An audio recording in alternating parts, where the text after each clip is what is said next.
By 8:14 a.m., HR had already decided I was disposable. The glass walls gleamed, the coffee smelled burnt, and every smile in that hallway felt borrowed. I said nothing, took the folder, and let them believe silence meant surrender. At 8:14 a.m., the office looked too polished to be dangerous.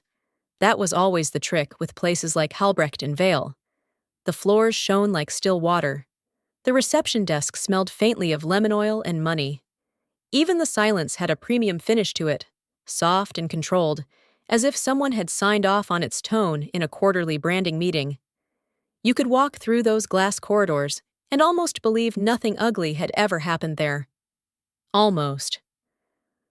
I had worked on the 32nd floor for 7 years, long enough to know that the prettier the room, the colder the decision made inside it. Beautiful offices were like luxury knives, sleek, balanced, designed to cut clean. That morning, people were performing normality with Olympic precision. A junior analyst laughed too brightly near the espresso bar.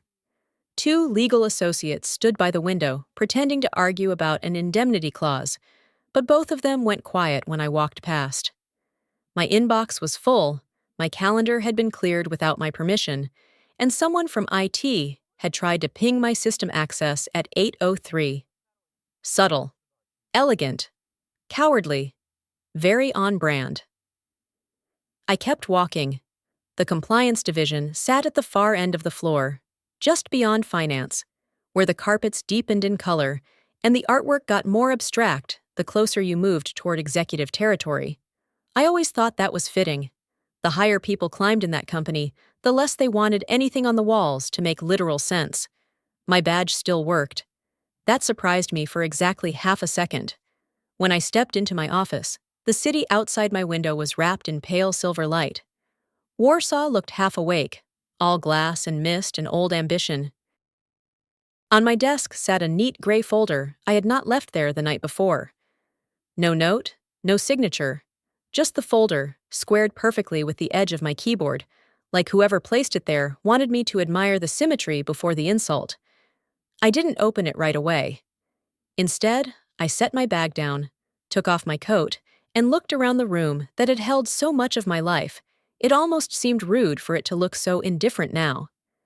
The framed certifications on the wall, the risk maps pinned beside the cabinet, the plant I had forgotten to water 3 times and that somehow still refused to die.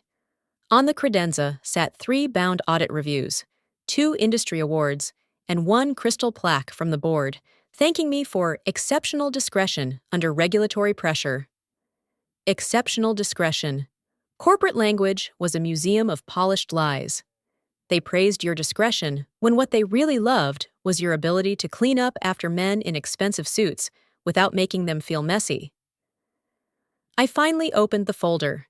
Inside was a meeting notice from HR, scheduled for 8:20 a.m., Conference Room C.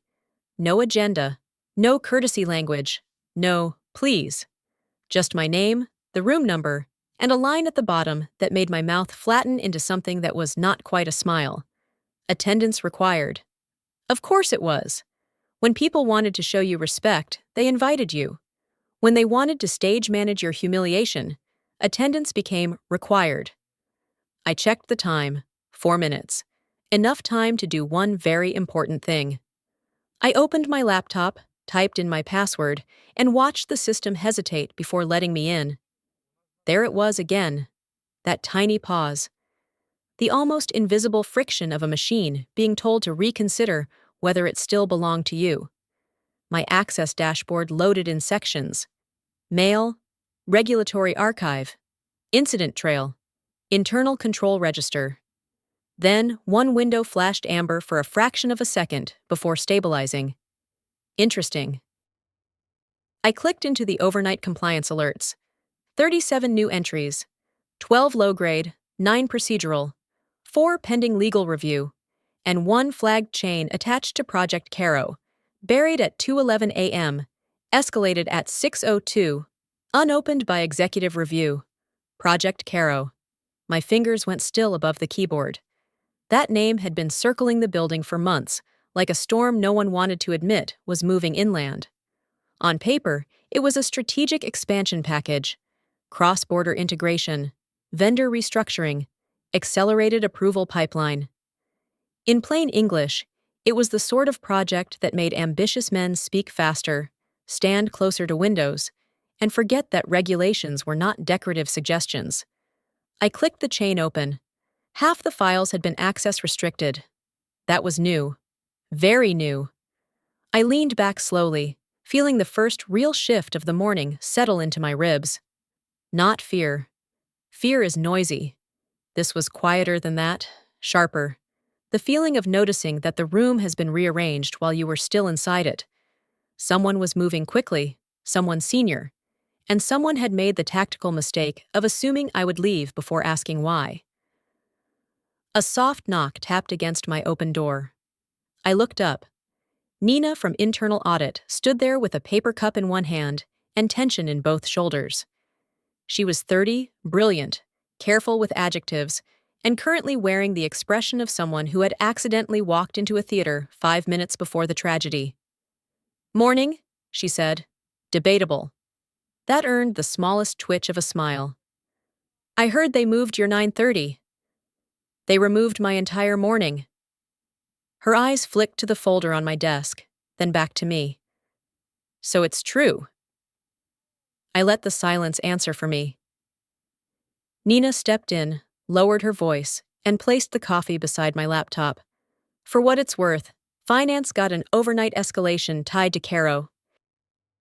3 people were locked out of a document chain before 7. That got my full attention." "Who?"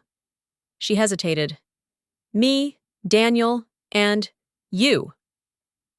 For 1 second, the whole office seemed to narrow to a single point, not because I was surprised, because I wasn't. There are moments in corporate life when the pattern becomes too neat to be accidental. A cleared calendar, a compulsory HR meeting, restricted access, quiet faces in hallways. It stops feeling like office politics and starts feeling like contamination control, as if the company had already decided where the spill was and was now drawing a line around it. Nina glanced toward the corridor. "I shouldn't be here." "No," I said softly. "You probably shouldn't." She nodded, then lingered anyway. "Be careful. There are many phrases people use in offices when they mean something is wrong. Let's circle back. Can you jump on a quick call? There are some concerns. But be careful is different. Be careful means the fire has already started, and someone just smelled smoke behind the walls." After she left, I looked again at the amber-marked alert on my screen. Project Caro. Escalation status unresolved. Exposure classification pending executive confirmation. Pending. That word irritated me more than it should have. Pending was what people wrote when they lacked either courage or permission. Pending was the elegant cousin of panic. At 8:19, my phone buzzed once. HR is waiting. No greeting, no name. Just that sentence, stripped to the bone. I closed the laptop gently, not because I was calm, but because calmness, when properly performed, makes nervous people reckless. Then I took the gray folder, straightened the cuff of my blouse, and caught my reflection in the dark glass of the turned-off monitor. I looked composed. That would disappoint them. By the time I stepped into the corridor, the floor had gone unnaturally quiet. A printer hummed in the distance. Somewhere, someone stirred sugar into a cup, with the frantic rhythm of a witness pretending not to witness. The overhead lights cast everything in that expensive, flattering glow, designed to make bad decisions look strategic. Conference Room C was waiting at the end of the hall. So was whatever came next. And for the first time that morning, I was no longer thinking about whether they wanted me gone. I was thinking about what they were so desperate to move past me before I noticed. Because people do not rush you out quietly unless noise is dangerous. And in that building, silence was never empty. It was usually covering something with a price tag. I put my hand on the conference room door. What I didn't know yet was simple. The next 6 minutes were about to reveal exactly how expensive that silence really was. And the worst part? They still thought I was walking in there unprepared. Conference Room C was colder than the rest of the floor. Not dramatically, not enough for anyone to mention it, just enough to make the air feel curated, like the room had been set to a temperature specifically designed to keep people alert, compliant, and slightly uncomfortable. The kind of cold that helped corporations confuse control with professionalism. Marina from HR was already seated when I entered. She wore navy, of course. HR women in companies like ours always wore navy when they intended to ruin someone's morning. Black was too obvious. Beige looked too apologetic. Navy said, "This is unfortunate," while meaning, "This has already been decided." Beside her sat Greg from legal, though "sat" was generous. He was folded into the chair like a man who had accepted the assignment, but not the optics. His tie was slightly crooked. His laptop was closed. He avoided my eyes with the stiff dedication of someone who knew eye contact might accidentally become a confession. And there, placed neatly in front of the empty chair reserved for me, was another folder. A white one this time. Interesting. Gray for the summons, white for the ceremony. "Please," Marina said, gesturing toward the chair across from them. I sat. No one offered coffee. No one asked how I was. No one used the word meeting. That was how you knew it was an execution dressed as process. Marina folded her hands on the table with the polished sadness of a woman who had practiced empathy in reflective surfaces. "Thank you for coming on such short notice." I looked at her. I was told attendance was required. Something faint moved in Greg's jaw. Not quite a smile. More like his conscience shifting position. Marina continued smoothly. "We're making several internal structural adjustments this quarter, and as part of that process, certain functions are being realigned." There it was. The sacred incense of corporate cowardice. Structural adjustments. Realignment. A sentence so vague it could hide a body. "And my function?" I asked. She opened the white folder, as though the paper itself deserved more ceremony than the person sitting across from her. "Your role is being discontinued effective immediately." Outside the glass wall, someone walked by too quickly and then slowed down without meaning to. The office had ears. It always did. I let the silence sit there for a moment, not because I was shocked, but because silence is a tool if you let the other side get nervous inside it. "Discontinued," I repeated. "That's elegant." Marina gave a thin managerial smile. "We believe it's the cleanest path forward." Cleanest. That word almost made me laugh. Nothing in this company was ever clean. It was simply expensive enough to look that way from a distance. Greg finally spoke, his voice low and careful. "There will be a separation package, continued benefits for a defined period, and standard confidentiality provisions." "Standard," I said, glancing at the folder. In this building, that word usually means the dangerous part is on page 6. Greg looked at me then. Briefly. Directly. That was the first honest thing anyone had done since I entered the room. Marina slid the folder toward me. "We'd appreciate it if this could remain professional and discreet." There it was. Not fair, not respectful, not accurate, discreet. Because when institutions are afraid, they don't ask for truth. They ask for quiet. I opened the folder. Termination letter. Benefits summary. Return of property checklist. Confidentiality reminder. A pre-drafted acknowledgement page with signature tabs already marked in yellow, like I was expected to sign my own disappearance before 8:30. Fast work. Too fast. My eyes moved across the pages without hurrying.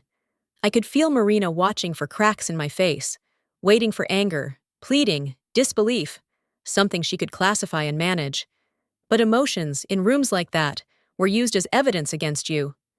I had learned that years ago. So I gave her nothing. Just attention. On page 4, the wording shifted. On page 5, the phrasing tightened. By page 6, the legal language had that familiar smell of rushed drafting and executive pressure. A temporary non-disparagement clause. Expanded confidentiality. Immediate surrender of all active materials, notes, document trails, and independently maintained compliance summaries related to company operations, vendor reviews, control incidents, and regulatory exposure assessments. I read that paragraph twice, then a third time. There it was. Not a layoff package, not really. A sweep. A very nervous, very deliberate attempt to get every copy of every relevant record out of my control before someone else higher up had to explain why those records existed in the first place. I looked up. Marina mistook the pause for weakness. That was unfortunate for her. "We're hoping," she said gently, "that you'll just leave quietly." The sentence landed in the room like a glass set too carefully on a table. Not loud, not dramatic, worse. Because cruelty delivered softly always believes it looks civilized. For 1 second, I could hear everything. The hum of the vent above us, the faint vibration of someone's phone against polished wood, the faraway chime of an elevator opening down the hall. The whole building felt suspended, as if it too understood that some lines, once spoken aloud, can never quite be folded back into procedure. I nodded once. Calmly. "Of course," I said. Marina visibly relaxed. That was the first mistake. The second came a heartbeat later, when she leaned just slightly back in her chair, like the hardest part was over. People reveal themselves in the moment they think they've won. Their voices loosen, their eyes brighten, their posture says, "Good, now let's finish this before it becomes inconvenient." I closed the folder. "Before I go," I said, "I need clarification on one point." Greg's shoulders tightened. He had finally recognized the sound of a blade leaving velvet. Marina gestured with professional patience. "What point?" "The demand for immediate surrender of independently maintained compliance summaries." I rested my fingertips lightly on the folder. "You're asking for materials that include escalation chronologies, internal concern notes, and unresolved exposure assessments, some of which, unless policy changed overnight, are subject to retention boundaries and cross-review conditions." Marina's expression didn't change, but it lost polish. Greg answered instead. "The language reflects internal transition needs." "That's not what I asked." The room went still. I kept my voice soft. Soft voices travel farther in offices than raised ones. People lean toward them.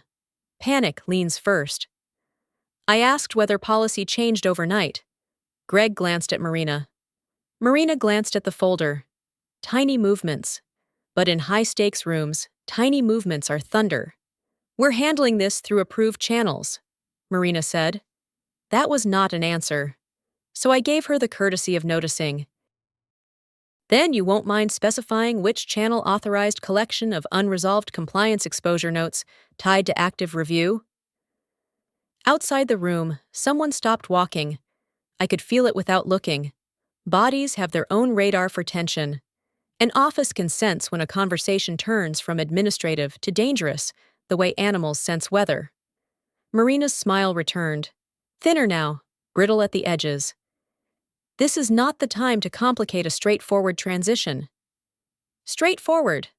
There was another favorite. Corporations adored calling things straightforward when they were standing knee-deep in gasoline, holding a match behind their back. I tilted my head slightly. "Then this should be easy to answer." Greg exhaled through his nose and finally opened his laptop, not because he needed it, but because some men reach for keyboards the way others reach for shields. "Let's stay focused," he said. "No," I replied, still calm. "Let's stay accurate."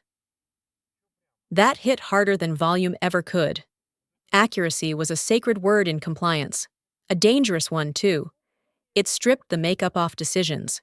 It reminded everyone in the room that language has bones underneath it, and bones can be examined. For a long second, no one spoke. Marina changed tactics. I watched it happen in real time, the way a smile becomes concern. Concern becomes moral framing, and moral framing becomes pressure. "We're trying to make this easier for everyone," she said. "Dragging out unnecessary questions could affect how smoothly this goes." There it was at last. The velvet threat. Not explicit, never explicit. Companies like ours preferred to imply consequences the way expensive perfume implies wealth. Subtle, lingering, deny everything later. I leaned back in my chair and folded my hands. I'm sure, I said, the company wants this documented correctly. Greg looked up sharply. There are names, there are dates, there are legal arguments. And then there is that one sentence that changes the air pressure in a room because everyone inside it understands the same thing at once. Documented correctly, not emotionally, not personally, operationally. That phrase moved across Marina's face like a cloud over glass. She was no longer looking at an employee on her way out. She was looking at a witness who knew the filing system. My phone, face down on the table beside the white folder, buzzed once. Just once. I didn't touch it, but all three of us heard it. And in that tiny sound was the first real crack in their choreography, because whatever message had just arrived, it had come at the exact wrong time for the people trying to rush me out of the building. Marina's gaze flicked toward the phone and back to me.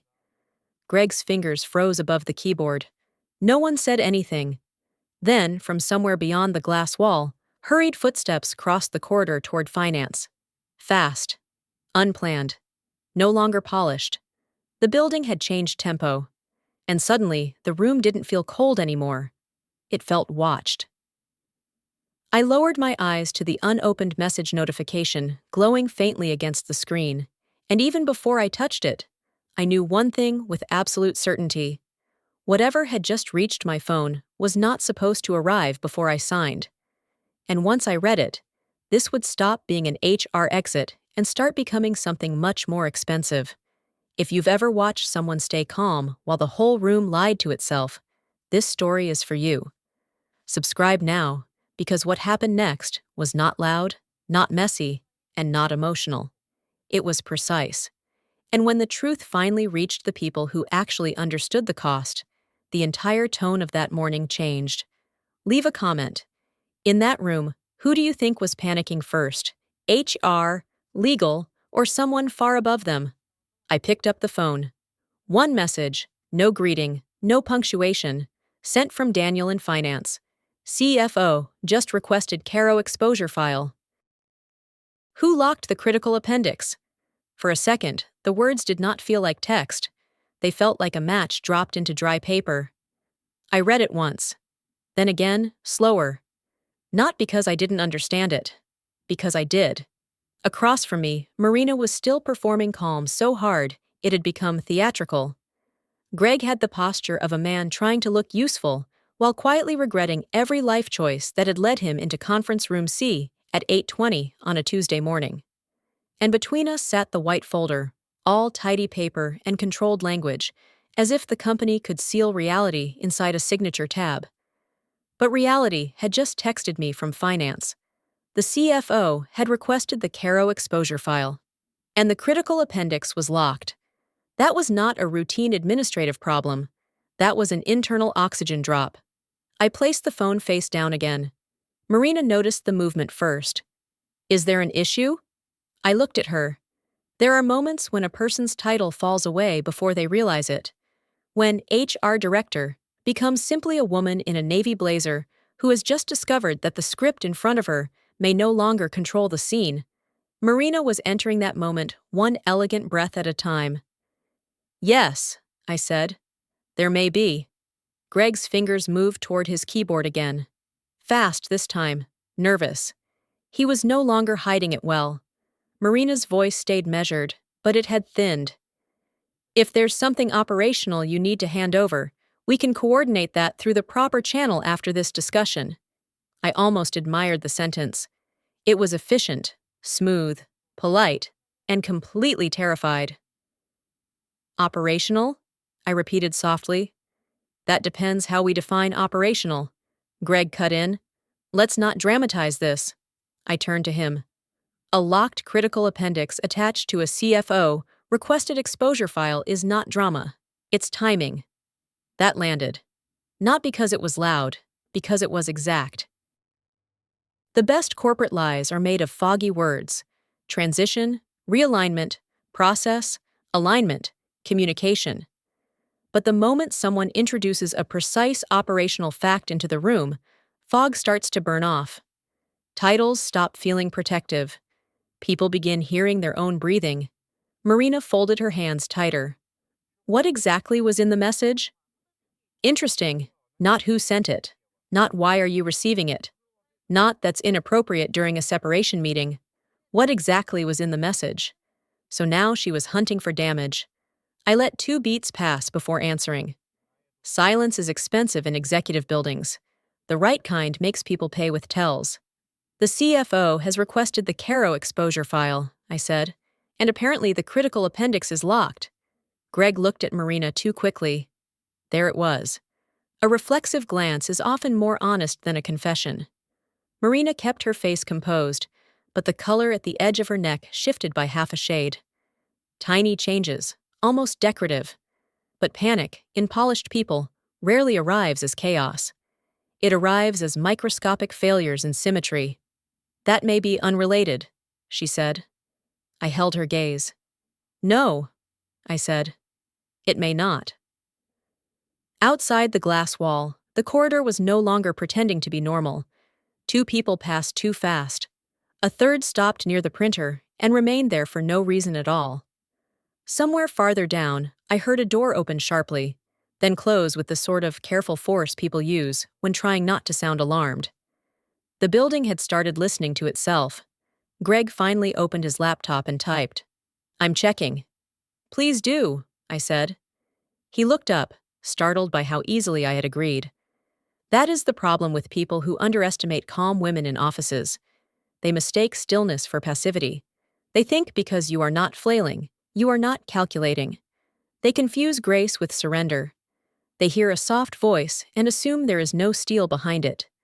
Greg had made that mistake at 8:20. By 8:26, he was visibly reconsidering his education. He typed faster.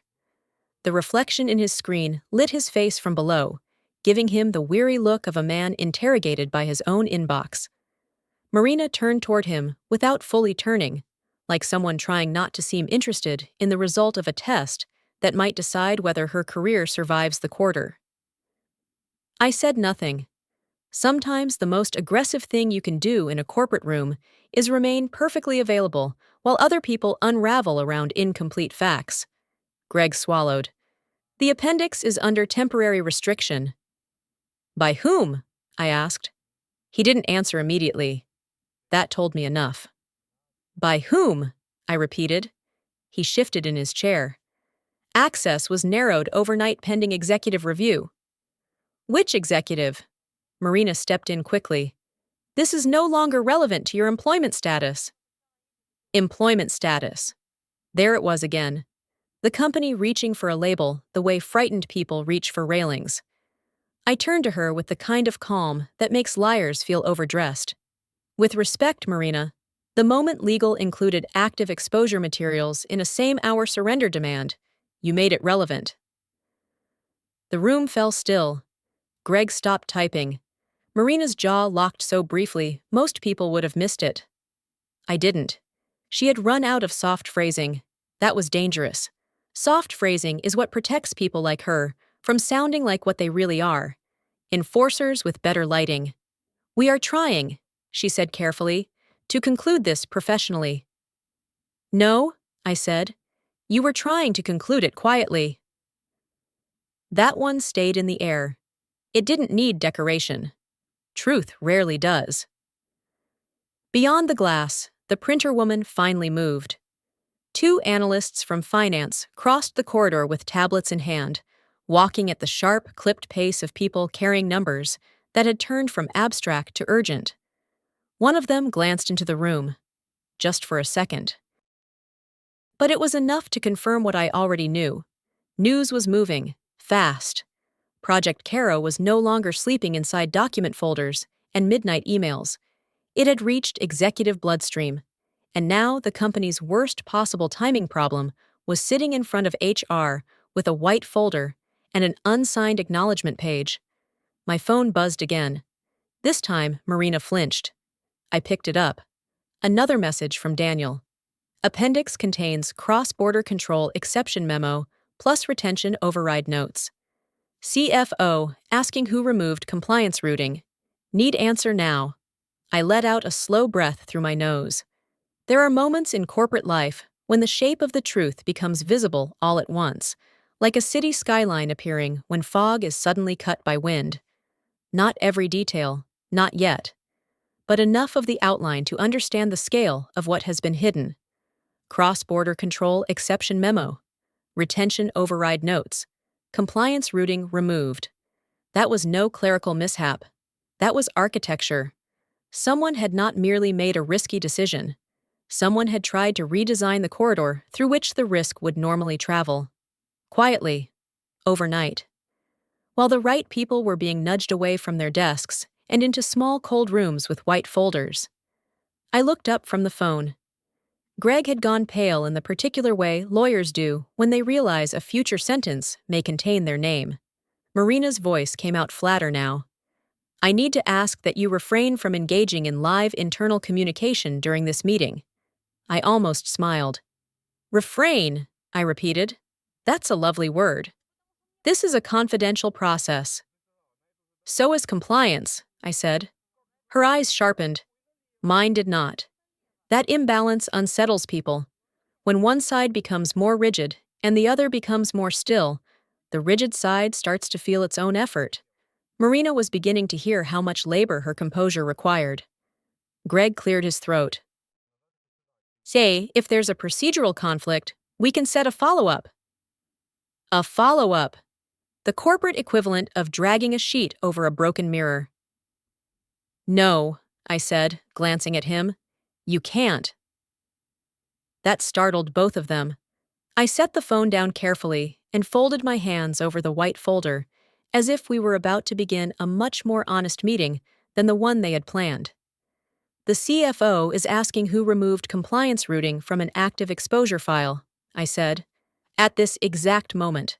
While I am in a termination room, being asked to surrender, independently, maintained summaries related to unresolved operational risk. No one interrupted. Good. Do you understand, I continued, how that sequence reads on paper? Greg looked away first. Marina answered because she had to. You are implying intent. I'm describing optics. That was crueler and more useful. Intent can be debated. Optics can be escalated. A beat later, someone outside the room knocked once against the glass and pushed the door open without waiting for permission. It was Daniel. He almost never moved quickly. Finance had trained that out of him years ago. But now he stood in the doorway with a tablet in one hand, tie loosened, face sharpened by urgency. He looked at Marina, then Greg, then me. And in that brief triangle of silence, the room's original purpose collapsed like bad stage design.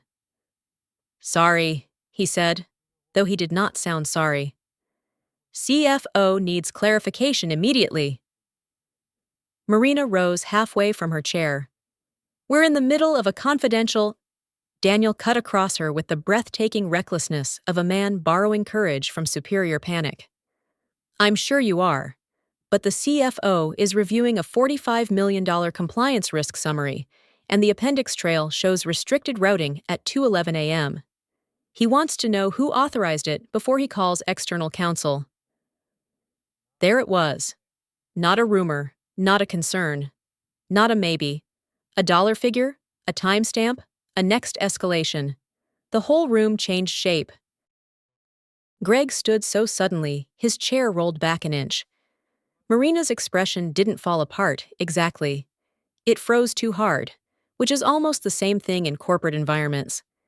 And I remained seated, one hand resting on the unsigned acknowledgement page they had expected to disappear into my pen 6 minutes earlier. Daniel looked at me directly now. He also asked whether the original compliance escalation summary still exists. Marina answered before I could. Any relevant materials can be collected through legal. Daniel did not even glance at her. That told me everything. He was no longer operating inside HR gravity. He was orbiting something heavier now. He looked only at me and asked, Does it exist? I let the question breathe for one measured second. Then I stood.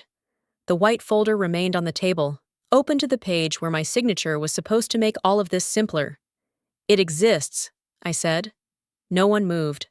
I picked up my phone, straightened the cuff of my blouse, closed the folder with a soft, decisive sound. And when I looked at Marina, her earlier sentence came back to me with almost poetic precision. "We'd appreciate it if this could remain professional and discreet." I gave her the smallest nod. "Don't worry," I said. "It's about to become extremely professional." Daniel stepped aside for me. Greg did not speak. Marina did not try to stop me. Because at last, finally, fatally, they all understood the same thing. I was no longer the woman being escorted out of a quiet HR meeting. I was the shortest path between the CFO and the version of the truth no one had managed to lock in time. And once that door opened, someone on this floor was going to discover that silence is very easy to request and incredibly expensive to maintain. The walk to the CFO's office took less than a minute. It felt longer. Not because the hallway had changed, but because everyone in it had.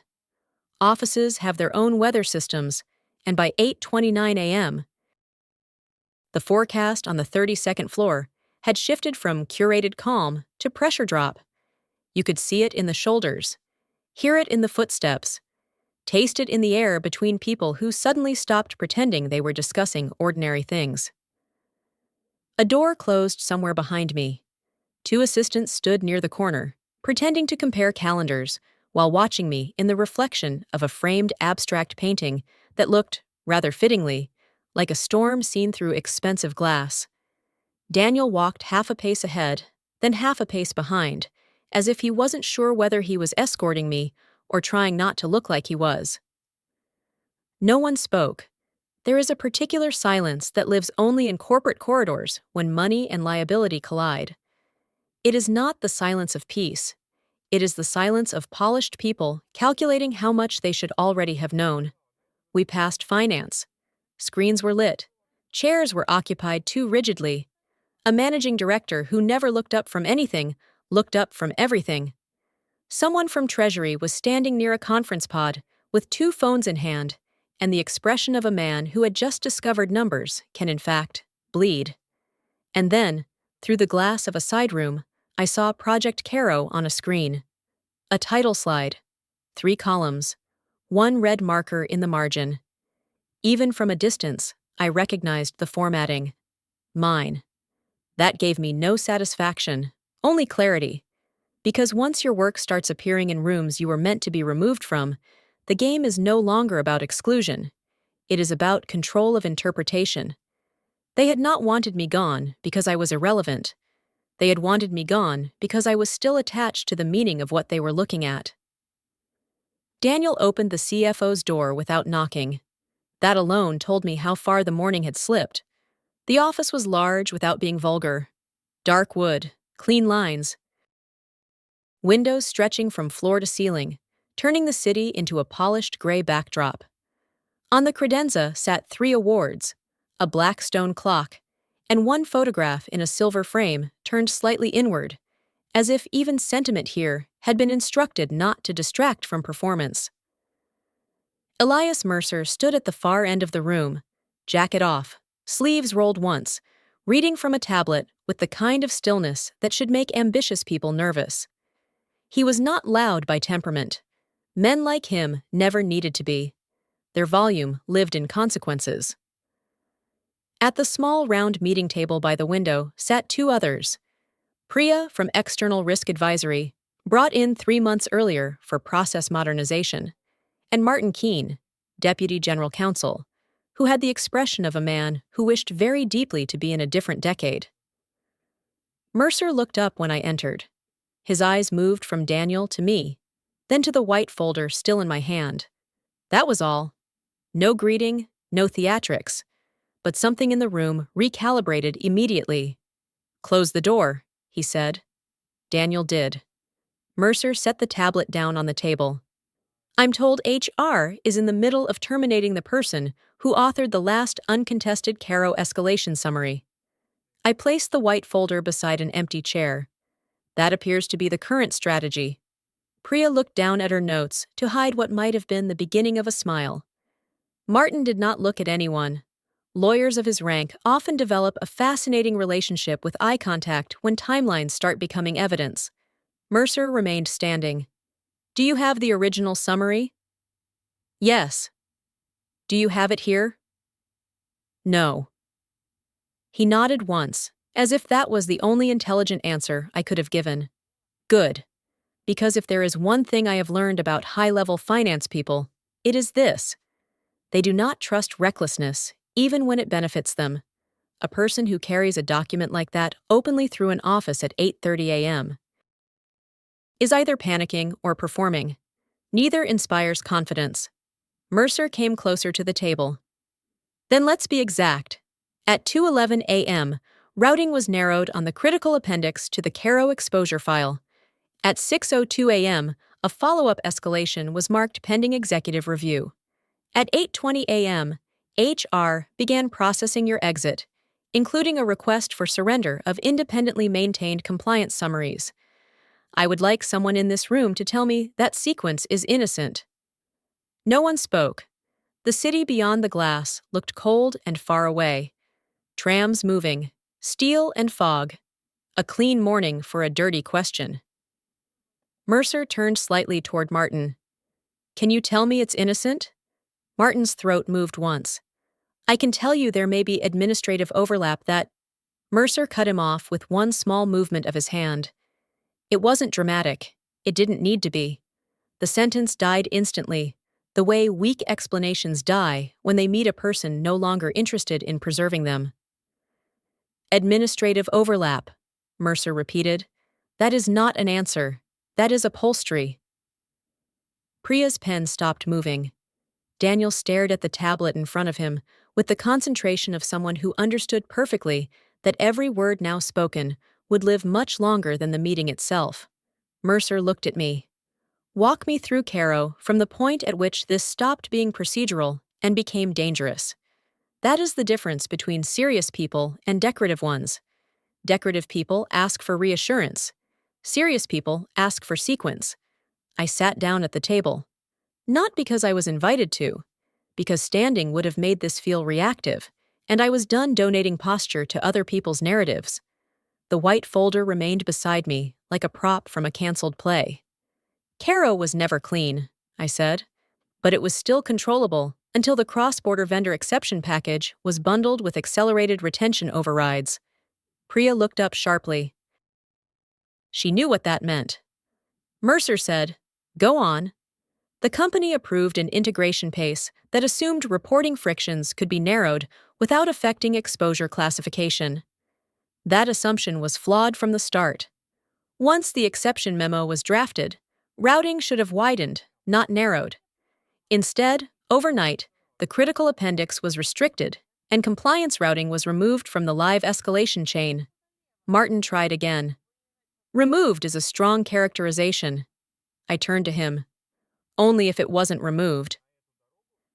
That shut him down for the moment. Mercer remained expressionless. What is the appendix? A composite support layer, I said. Cross-border control exception memo, retention override notes, unresolved control mapping, and the internal chronology showing who was warned and when. Daniel inhaled quietly. There it was. Not because he hadn't known, because hearing it spoken aloud changes the shape of denial. Documents in a system can be ignored. A sequence voiced in a room becomes much harder to kill. Mercer asked, Financial exposure? 45 million at minimum on immediate compliance risk valuation, assuming containment. More, if delay intersects with review timing or external reporting obligations. The room went still in the pure, hard way only numbers can create. 45 million had been an office trigger all morning. A phrase, a headline, a whispered figure crossing corridors on phones and tablets. But numbers do not become real until someone competent places conditions around them. Minimum, immediate, assuming containment. That last phrase did the most damage. Assuming containment. Mercer put both hands on the back of the chair opposite me. And if containment fails? I held his gaze. then the number stops being the most expensive part. For the first time, Martin looked honestly afraid. That was appropriate. Money frightens executives. But money tied to timing, record trails, and judgment calls? That frightens institutions. Institutions, unlike individuals, are rarely scared of being wrong. They are terrified of looking as though they knew exactly how wrong they were and optimized around it anyway. Priya closed her notebook. Who had authority to restrict appendix routing? Authority? I said. Formally or functionally? She gave one small nod. Good. She understood the distinction. Formally, I continued, it would require review justification and traceable approval through legal and executive operations. Functionally, it could be initiated by anyone with the right pressure, the right hour, and the right assumption that I would not be in the building long enough to object. That landed exactly where it needed to. Daniel glanced toward Martin. Martin did not return the look. Mercer straightened. Who knew you maintained a separate escalation summary? I could have answered 3 different ways. That is the trouble with truth in offices. It often arrives as a set, and the order in which you place it on the table determines who starts sweating first. Everyone who needed my work and preferred plausible distance from my methods, I said. Priya actually smiled at that, just briefly. Martin did not enjoy it. Mercer didn't either. But not because it was inaccurate. Because it was. He moved to the window, looked out over the city for 2 seconds, then turned back. I want the original summary reviewed now. Martin spoke too quickly. Before any review, we need to assess privilege implications, circulation boundaries, and— Stop, Mercer said. The word was quiet. I have seen men raise their voices in boardrooms and lose authority with every syllable. Mercer did the opposite. He spoke like a person who had already crossed the internal line between irritation and decision. That is a dangerous stage. It means the performance layer is over. You can advise on privilege after I know whether my office spent this morning sitting on a restricted appendix while HR tried to remove the escalation owner from the floor, he said. Until then, I'm not interested in decorative resistance. Decorative resistance. It was a good phrase. Brutal, neat, expensive. Martin looked as if he had been slapped with a spreadsheet. My phone buzzed again. This time, no one asked me not to check it. I glanced down. Nina. IT preserved access logs from 1:47 to 2:18. Someone requested rollback at 7:56 and got denied. Keep that in mind. I read it once, then locked the screen. Mercer noticed. Relevant? Yes. I gave him the short version. Access logs preserved. Rollback request. Denied. Priya's eyebrows lifted. So someone realized by 7:56 that the overnight change might not hold. Or might not survive scrutiny, I said. Mercer nodded once, slow. There are moments when power stops asking what happened and starts asking what can still be saved. We had reached that threshold. The room no longer cared about process language. The room cared about sequence integrity, containment, and whether there was still time to choose a version of the morning that would not collapse under sunlight. Mercer looked at the white folder on the table. What exactly was HR asking you to sign? I opened it and turned it toward him. He read in silence. Page 1, page 2. Then faster, page 4, page 6. His face did not change much, but when he reached the expanded surrender clause, one muscle in his cheek tightened and stayed there. He passed it to Priya. She scanned the language and let out the smallest breath through her nose. Not amusement. Recognition. Martin said too carefully, "That draft may have been broader than intended." I did not even turn toward him. Of course it was. Mercer looked up. Who drafted this? Martin hesitated for half a beat too long. Fatal. Legal reviewed it, he said. That was not the same answer as who drafted it. Mercer knew that. Priya knew that. I knew that. Daniel knew it too, and he was not even pretending otherwise now. The office door opened a fraction, then stopped. An assistant stood there, pale but composed. Sorry, she said. HR is asking whether the separation has been completed. No one in the room moved. Then Mercer said, "No?" Just that. Not elaborate, not angry, but the word traveled out of the room like a blade under silk. The assistant vanished. Mercer turned to me. "Can you retrieve the original escalation summary?" "Yes." "How long?" "5 minutes, if no one tries to be clever." Priya looked at Daniel. "Get IT ready. Read-only mirror environment. Full access logging." Daniel was already on his phone. Martin opened his mouth, perhaps to reclaim some fragment of procedural dignity, but Mercer spoke first. "And Martin," he said, "before anyone says the word privilege again, I suggest you decide whether your next contribution improves the record or merely confirms it needs outside review." Silence. Real silence this time. Not the curated kind. Not the polite kind. The kind that arrives when a room realizes the future has just become more expensive than the plan. I stood and took the white folder with me, not because I needed it, but because leaving it on the table would have felt too symbolic, and symbols are for people who are still trying to win the mood of a scene. I was interested in something sturdier now. At the door, Mercer said, "One more thing." I turned. His voice was level. "Were you going to sign it?"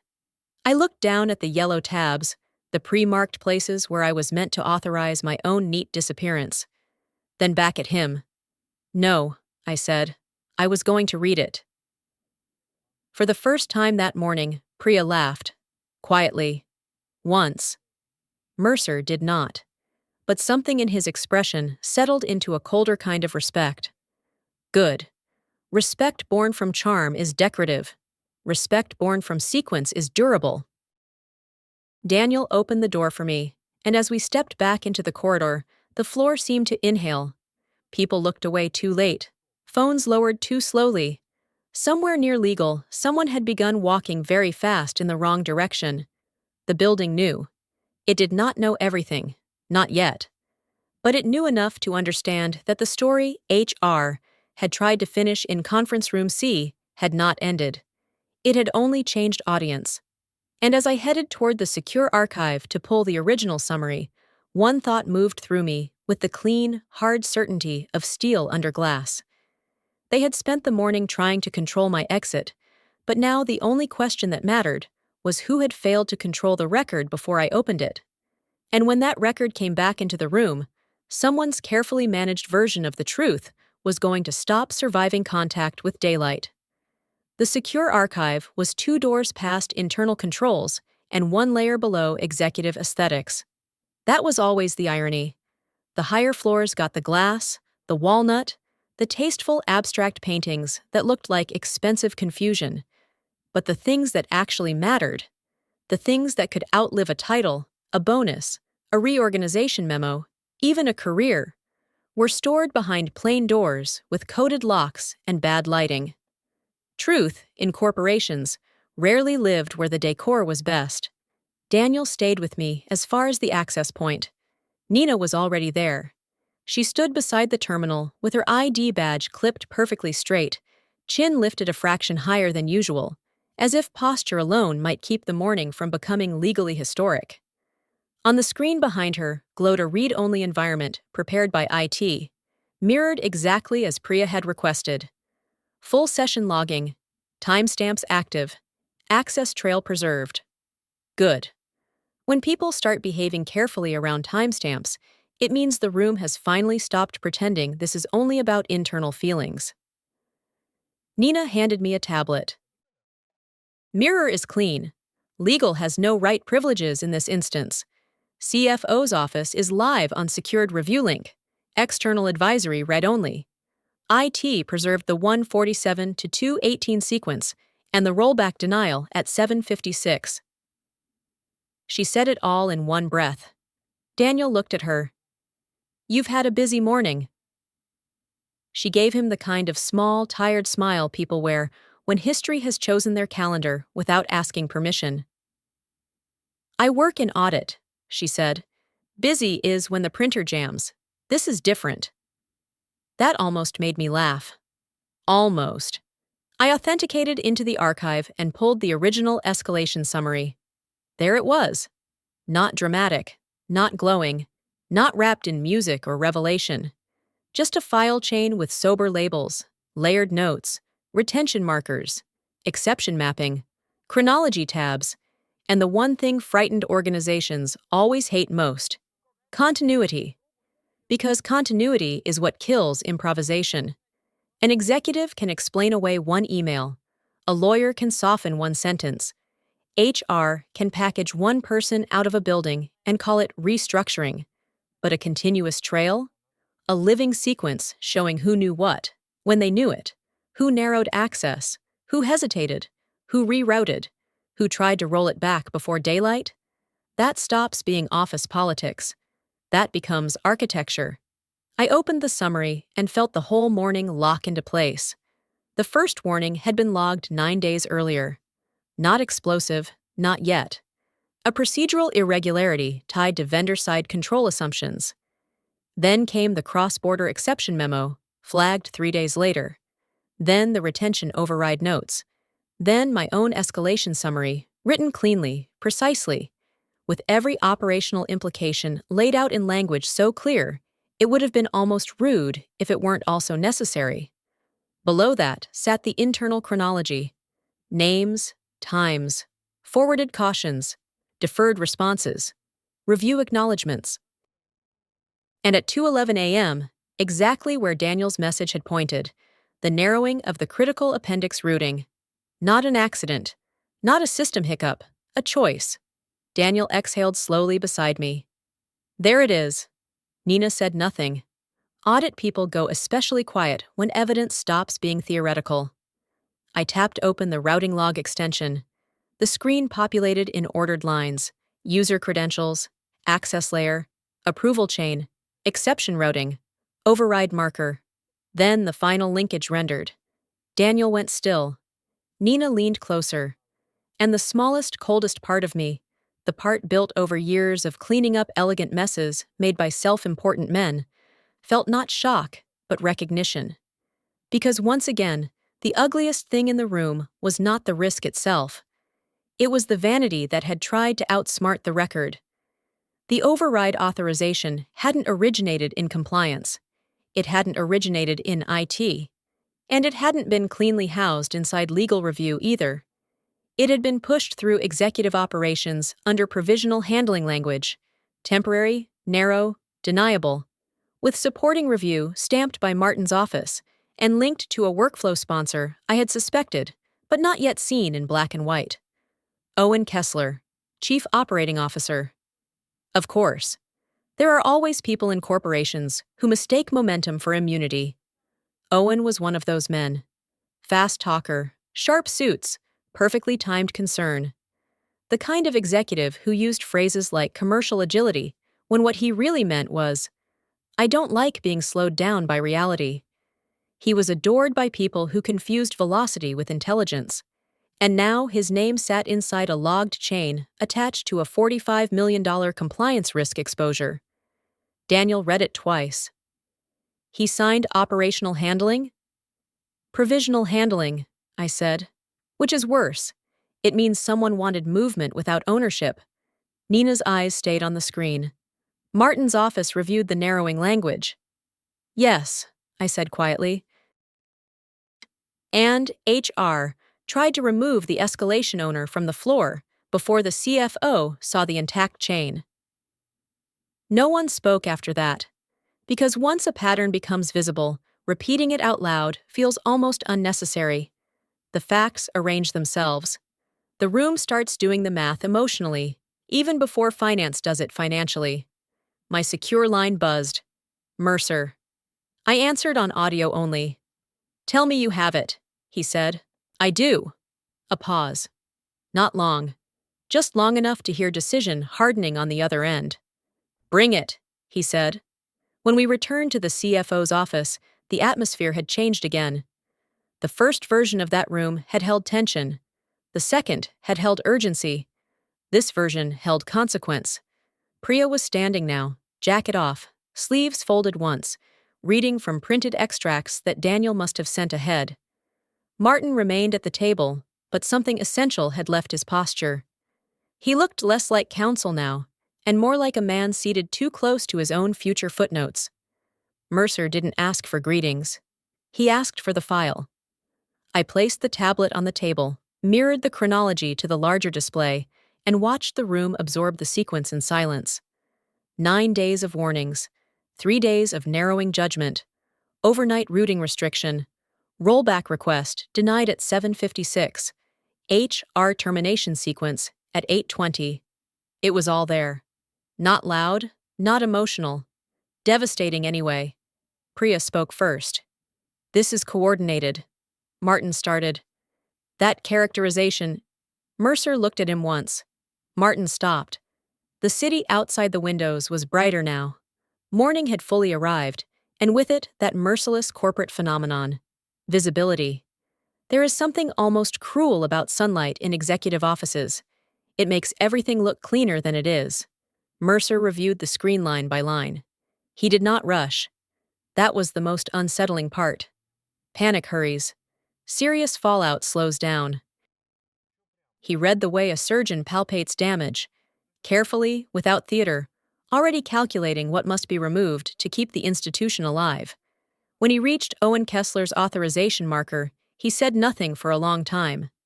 Then, "Get him here." Daniel didn't ask who. He was already moving. Martin found his voice again, thin but determined.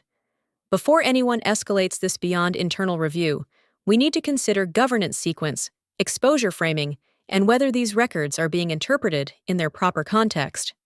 Priya lowered the pages and looked at him with open professional contempt. "Context?" she said. "A COO linked routing override, a reviewed narrowing, a failed rollback, and an active attempt to remove the escalation owner before the CFO saw the intact chronology is not a context issue. It's a control integrity issue." Martin's mouth closed. Mercer turned to me. "Did you inform anyone outside the standard chain?" "No." "Did you preserve independent copies?" "Yes." "Are they identical?" "Yes." He nodded once. "Good. Good." That word landed differently than praise. It wasn't warm. It wasn't personal. It was structural. The kind of approval competent people give when someone has done the correct thing under pressure without turning it into a performance. I trusted that more than sympathy. The door opened 3 minutes later. Owen Kessler entered with the brisk irritation of a man who assumed he'd been dragged into operational nonsense beneath his rank.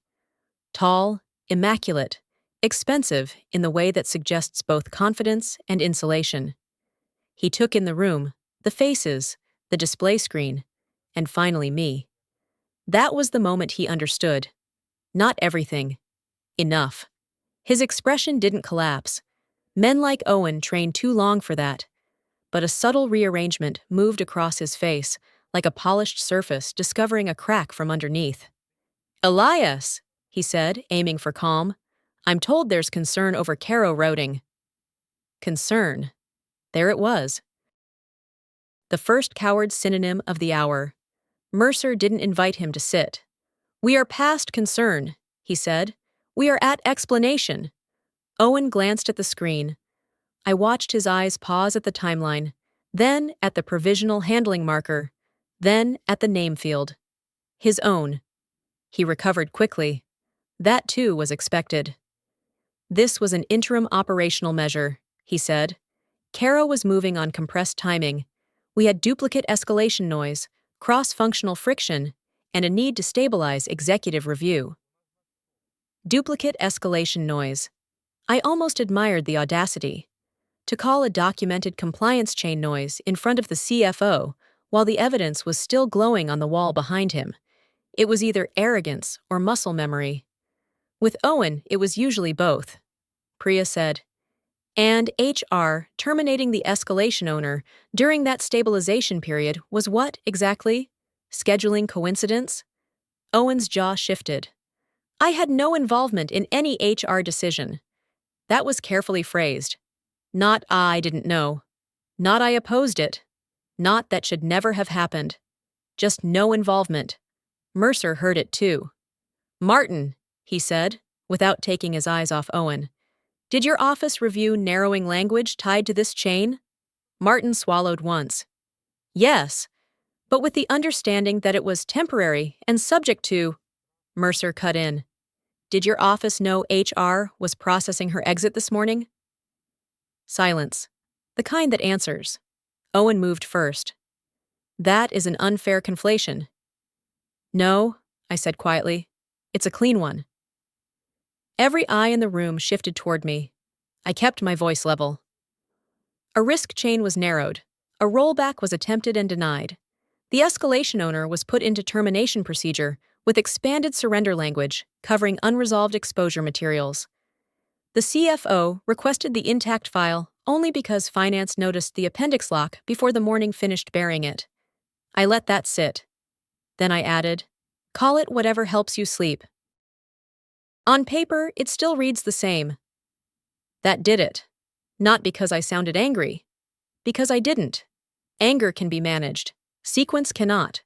Owen looked at me with the particular coldness insecure executives reserve for women who decline to become intimidated on schedule.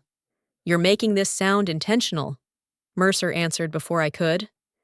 It only has to look intentional for this to become catastrophic, he said. And there it was. The true axis of executive fear.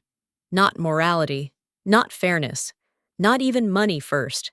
Catastrophic optics with documentary support. Owen went still. The room remained silent long enough for reality to become unavoidable. Phones buzzed and were ignored. The city beyond the glass kept moving, indifferent and gray. Somewhere far below, traffic flowed through intersections that did not care whose career had just started cracking on the 32nd floor. Mercer made the next decision as calmly as if he were moving a line item. Effective immediately, Caro is frozen pending external review. No internal destruction, narrowing, cleanup, or reclassification activity occurs without my written approval. Daniel, preserve full chain. Priya, coordinate outside counsel and independent forensic review. Martin, your office is recused from first pass assessment of this sequence. Martin looked like he had been physically chilled. Mercer turned to Owen last. And you, he said, will provide a complete written explanation of your authorization trail before noon. Owen's face tightened. Elias, this is excessive. No, Mercer said. What was excessive was trying to manage a $45 million compliance exposure like a scheduling inconvenience. No one spoke after that. Because there are sentences that end meetings more completely than adjournments do. Mercer finally looked at the white folder still in my hand. Your termination is void, he said. Effective now.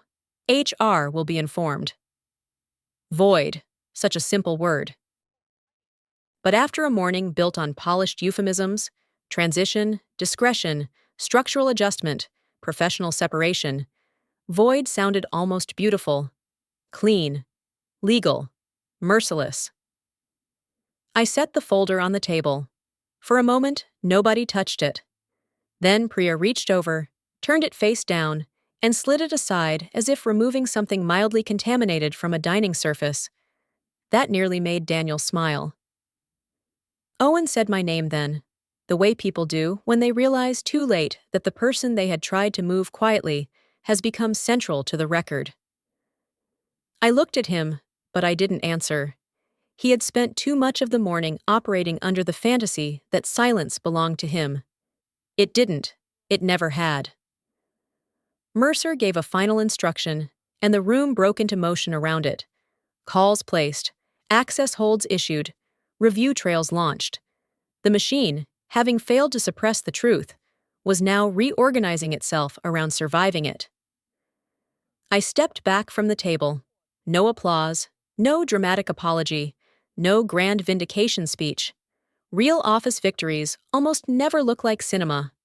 They look like altered language, frozen access, changed chains of command, and the sudden disappearance of certainty from the faces of people who had enjoyed too much of it at breakfast.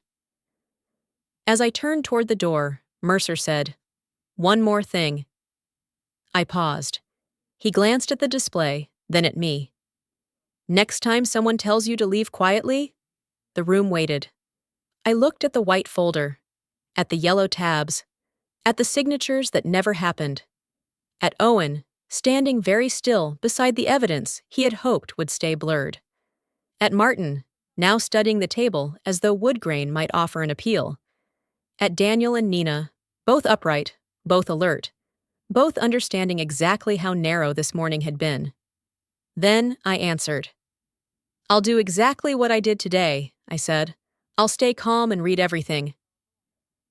That time Daniel did smile. A small one, tired, real. When I stepped back into the corridor, the floor had gone almost unnaturally quiet. Not the old kind of quiet, the curated, expensive kind. This was different. This was the silence that follows impact. The silence of people discovering that a story they thought was finished has changed its owner. Across the hall, Marina from HR stood near the glass wall, her posture perfect, her face composed, her eyes fixed somewhere just past me. She knew. Of course she knew. News like that moves fast when it travels downhill. For half a second, our eyes met.